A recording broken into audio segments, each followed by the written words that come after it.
Chhatrapati Shivaji Maharaj, doctor Babasaheb Ambedkar, Shahu Phule यांना वंदन करून हिंदवी हृदय सम्राट शिवसेना प्रमुख माननीय बाळासाहेब ठाकरे साहेब, शिवसैनिकांचा, दीनदलितांचा, गोरगरिबांचा, शेतकऱ्यांचा पांडुरंग उद्धव बाळासाहेब ठाकरे यांना मानाचा जय महाराष्ट्र युवा सेना प्रमुख माननीय आदित्य ठाकरे साहेब.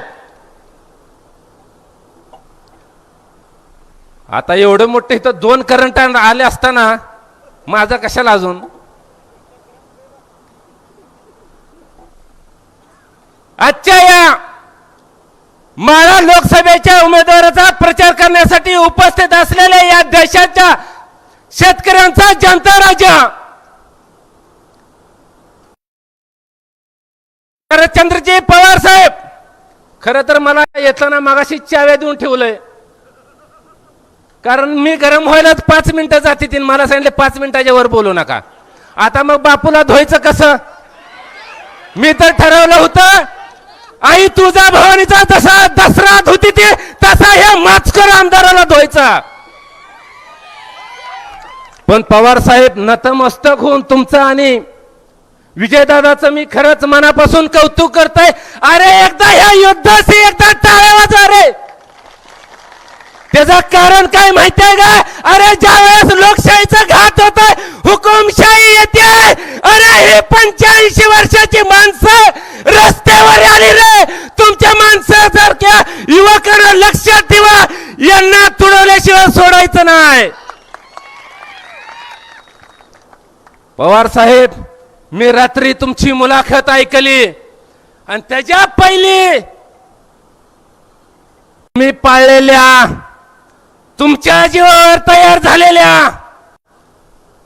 अहो ह्या अजित पवारांना, पवार साहेब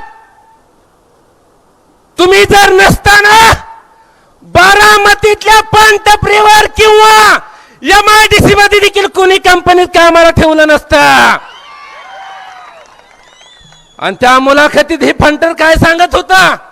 अजित दादा, तुम्हाला वाटत असेल या महाराष्ट्रातली जनता भोळी आहे. लक्षात ठेवा, हे जनता शरद पवार साहेबांसोबत आहे.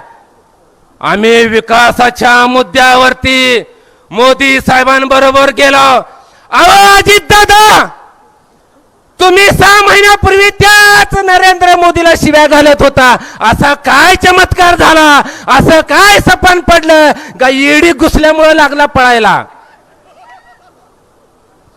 जाऊ दे आता, ती तिकडे लय नका जायला, इकडे येऊ आपल्या मैदानात.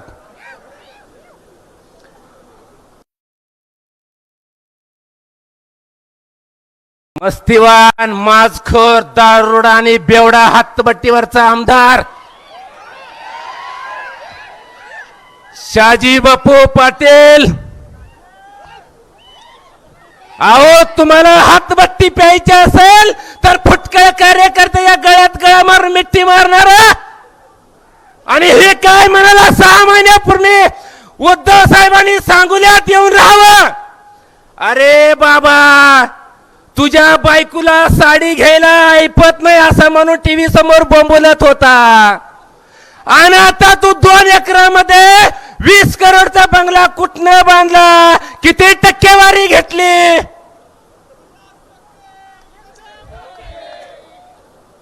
आमच्या गणपत आबानी राव जीवाचं रान केलं, रक्ताचं पाणी केलं की रे, हाडाची काड केली. हे सांगुल्याचं नाव या देशात नेल्यासाठी आणि या गद्दाराने सांगुल्याचं नाव पुसलं आणि गद्दारी लिहिली.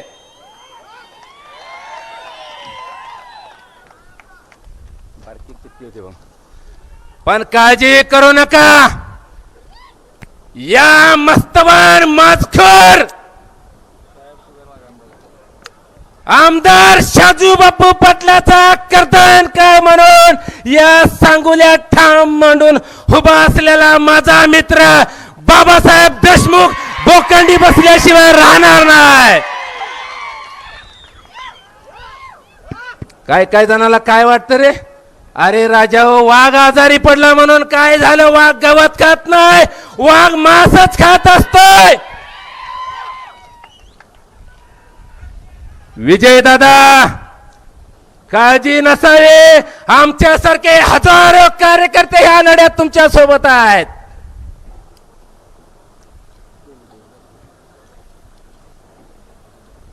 या आमदारांना काम करायची कुठंच राहिलं.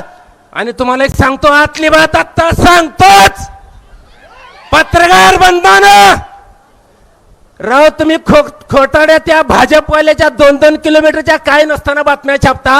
अरे जनता किती खवळल्या, त्यांना शिव्या कशी घालते हे पण जरा द्या की राव.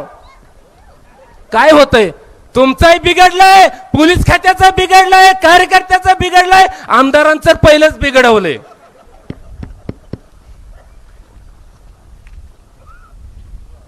बाबासाहेब आता तिकडे लय मोठे हात राहते, तिकडे जायला नको बाबा.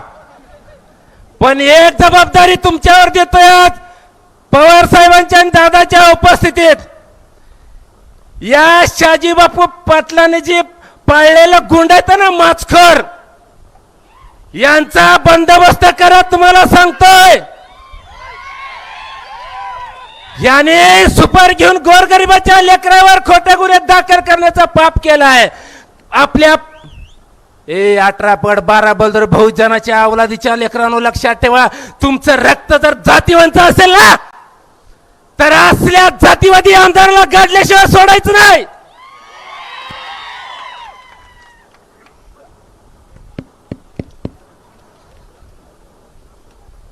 धरा रे चित्त्या, जरा 2 मिनिटं घेतो आता, राहू द्या उगा, कारण इकडे गरम झाल्याशिवाय मजा नाही. अवघड होऊन बसतंय परत. या ठिकाणी आमच्या शिवसेना जिल्हा प्रमुख संभाजीराजे उपस्थित आहे. मला तुम्हाला बसलेल्या सगळ्या युवकांना, वडीलधाऱ्यांना, महिलांना सांगायचं आहे, अरे ही लढाई एकटा शरद पवार साहेबांची नाही, ही लढाई उद्धव साहेबांची नाही, ही लढाई राहुल गांधी साहेबांची नाही, ही लढाई विजयदादाची नाही रे, ही लढाई तुमची आमच्या. लक्षात ठेवा. म्हणजे काय,